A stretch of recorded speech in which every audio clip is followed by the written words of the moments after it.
মুস্তাফিজ আমাদের সেরা বোলার। সে আমাদের বোলিং ইউনিটের প্রধান অস্ত্র। বর্তমানে যাকে ভাবা হয় বাংলাদেশের পেস বোলারের নেতা, সেই তাসকিন আজ বললেন মুস্তাফিজুর রহমানই আমাদের মূল বোলার। এবারের আইপিএলে চেন্নাইয়ের হয়ে খেলেছেন মুস্তাফিজ। তবে জিম্বাবুয়ের বিপক্ষে 5 ম্যাচের টি-20 সিরিজ এবং বিশ্বকাপের আগে দলের মূল বোলারকে নিয়ে ঝুঁকি নিতে চায়নি বিসিবি। সে কারণেই আইপিএল থেকে মুস্তাফিজকে ডেকে নিয়েছে বিসিবি।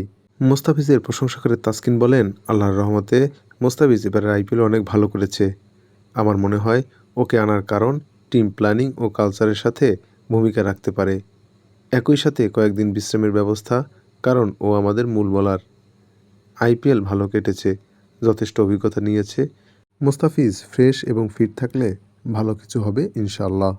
শুধু মুস্তাফিজ বা তাসকিনই নন, বাংলাদেশ দলের পেসাররা এখন পাল্লা দিয়ে ভালো করছেন। হচ্ছে দৃশ্যমান উন্নতি। তাসকিন স্বভাবতই উচ্ছ্বসিত, একই সাথে আশাবাদী। এবারে বিশ্বকাপে মুস্তাফিজ ভালো কিছু করে দেখাবেন।